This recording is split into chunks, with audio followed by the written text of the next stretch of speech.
the video pops up, you'll also have to hit go live on Instagram. But it looks like we are live. I'll let you get acclimated before we start. Okay. Let her rip.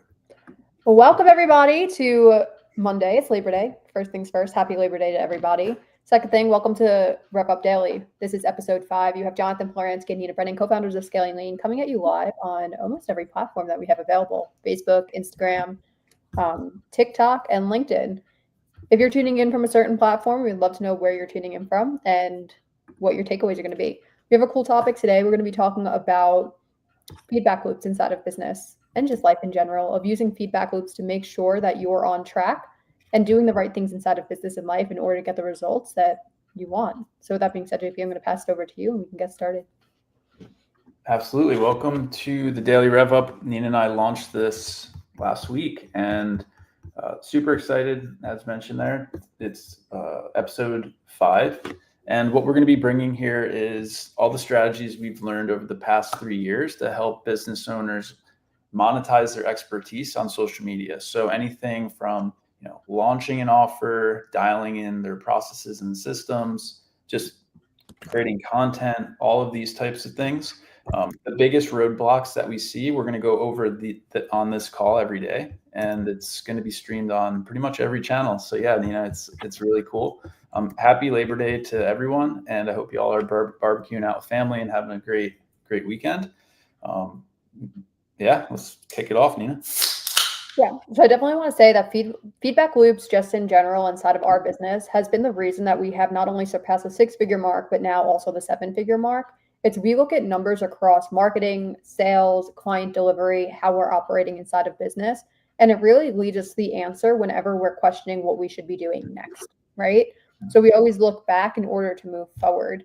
And I want to talk about just in the marketing process, JP. We can start there and then we can go deeper into the ecosystem of where we're looking at numbers in different places.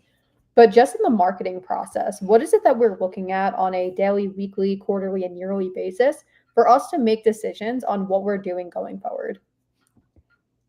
That's a pretty loaded question there. I would say we track everything, right? So leads to calls to closed deals, low ticket, high ticket. But at a granular level, the biggest thing that we want to start out and have ultra awareness around are the pieces of content that are working, the pieces of content that are getting a lot of likes and engagement.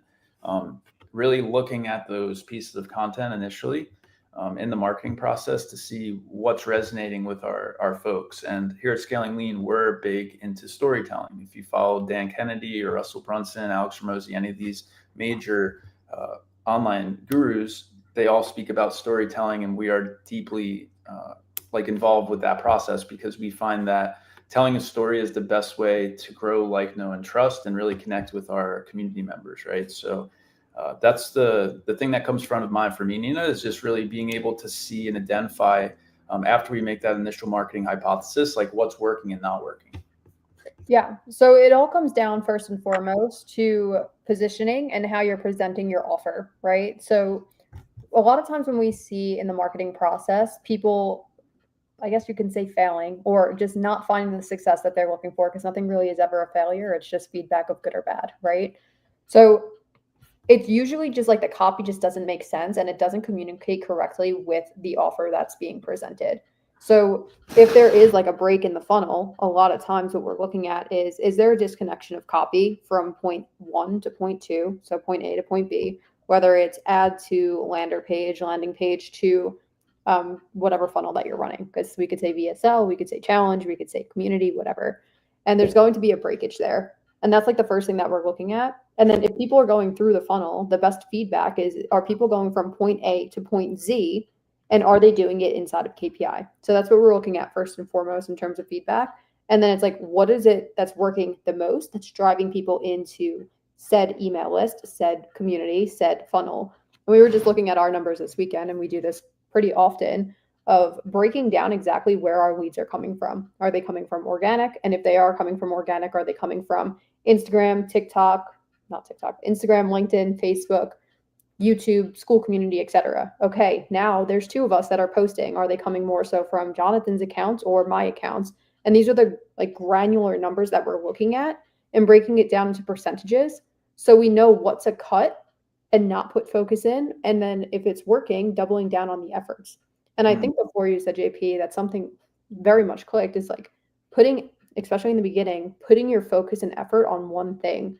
And I feel like this is where a lot of newer entrepreneurs from the 0 to 10K per month grind really struggle is once they find traction, it's like they don't stick to one thing long enough because it's not moving as fast as they wanted to. So I want to tap into a little bit of the idea of what you brought up before is focusing on one thing and why we do that. So go ahead. Yeah, absolutely. So we've been in probably at this point, like a half a dozen high ticket programs, mentorships from anywhere ranging from 4 months to a year long or more. Right. And what we've kind of identified is a lot of business owners early on, and we struggled with this too, full transparency, is we often try to do so many things at a time, right? Like we find one offer that's working and then we pivot into shiny objects and, do another thing. Or we get into make money online and then we see that crypto is like the new trends. Then we go over to crypto and then crypto dies off and then we go back into make money online. So the one thing that we really focus on is the like super focused on one outcome, one platform, and really just one offer initially. And one of the reasons why we've seen this to be really helpful for folks that come into our ecosystem is I feel that oftentimes a lot of the programs that we've been inside of, they really teach about sales and they teach about marketing, but they don't really speak about how to get that initial momentum.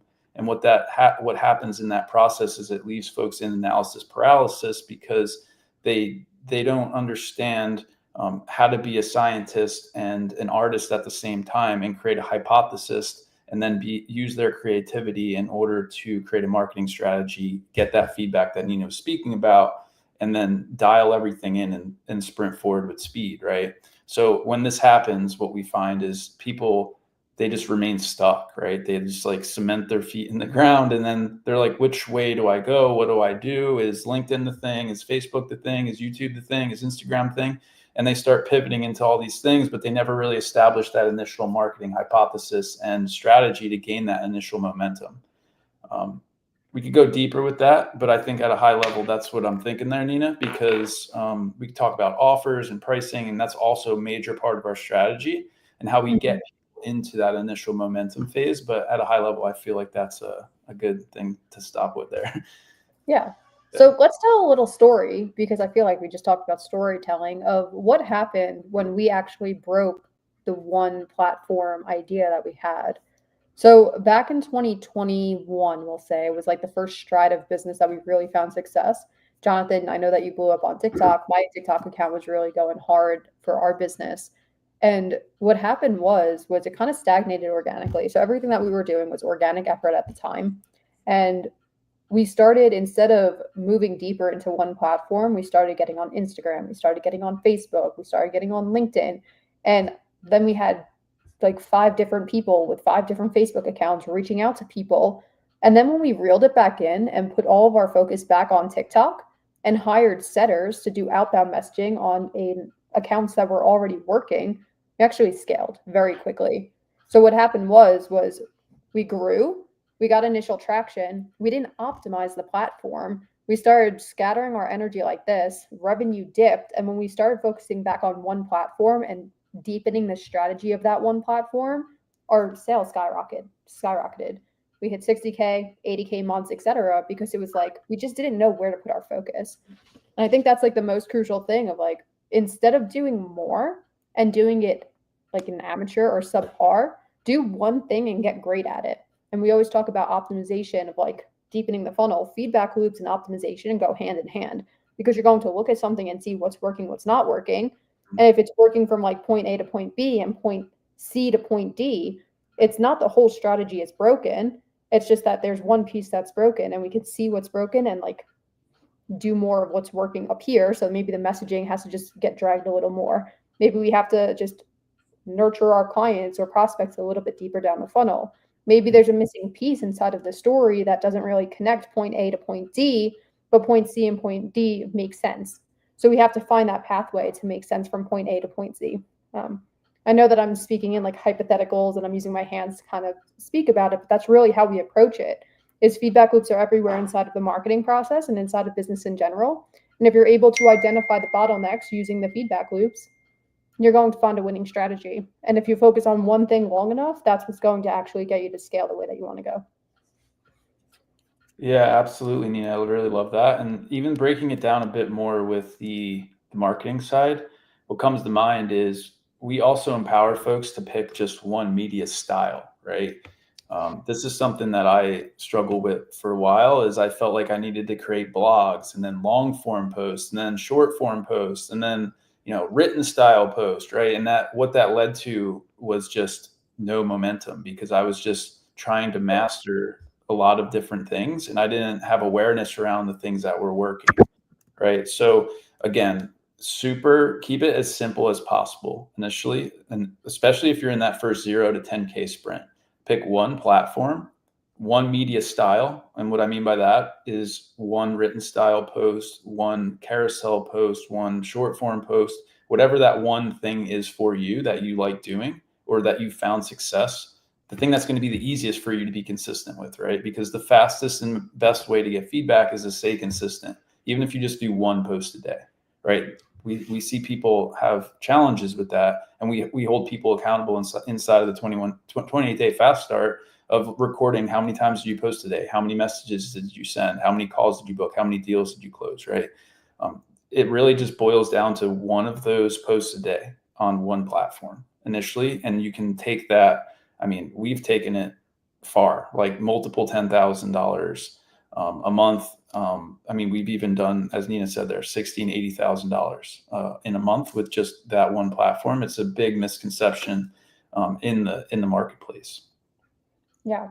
And there comes a point too, and I will say this, it's like you might exhaust your organic market. It doesn't mean that that platform is dead. It means that you just might need a little bit more juice. So that's where a lot of people find the fear is their organic market. It feels like it's hitting a cap, which it does for a lot of people, including our business, right? Instead of going and trying to move and build another platform, you might just need to put some more juice on it with ads and just enhance the platform more. And that's something that a lot of people fear. And that was like a breaking point for us too, is we spent at the time what we thought was a lot of money. We spent $1,000 on ads and didn't get a return, but we didn't know the process back then. That was in early 2022. And that was like our first step into ads. And it really scared us. But it took us spending about $50,000 before we found a rhythm where we were able to like 2, 3, 4x, 5x our return. So I just want to put that there as well in terms of like feedback loops. Sometimes it's just not enough data or data in order to see what's working and what's not working. So we'll put that there. I know that's a very different topic, but it is like a lot of people they're pushing into paid ads and they like spend a little bit and they're not seeing the return. And they're like, paid ads are broken or paid ads don't work. It's saturated, whatever the thought process or conditioning is behind that. And it might not be enough data to tell what's working, what's not working. So there as well. Absolutely love that, Nina. So I'd say the overall vibe of this entire live was really bring awareness around staying focused on just one thing, right? First off, pick whatever that one thing is for you, right? Whether that's make money online, whether that's Amazon FBA, real estate, just pick one thing and stay ultra focused on that one thing. The second thing is to stay consistent and optimize for feedback, right? So then what you can take the things that are working and do those things over and over again to find success instead of creating and building things on repeat forever and like not getting the traction that you potentially could be if you just did more of what was working, right? And then the last thing there was really just being in awareness and having accountability systems behind you if you can't stay consistent, right? That was something that I had early on and still practice every single day is just writing my numbers down, hitting my marks, and really just putting myself out there. And grateful for you, Nina, for being there for me. Likewise. I think we could wrap this up, but we went pretty deep into like feedback loops. Maybe this week we'll talk about offer feedback loops of understanding what's working, what's not working there. Because a lot of times when it comes down to growing a business and even entering the scale phase, it's leaning out the offer side and just going after one thing. So maybe we'll make that a topic for tomorrow. With that being said, thank you guys for tuning in. I see that we have 3 active people live here right now. Yeah, so with that being said, we'll see you tomorrow, same time, 10 o'clock Mountain Standard Time, 12 o'clock EST, 9 o'clock PST. We get all the numbers right, and we'll see you then.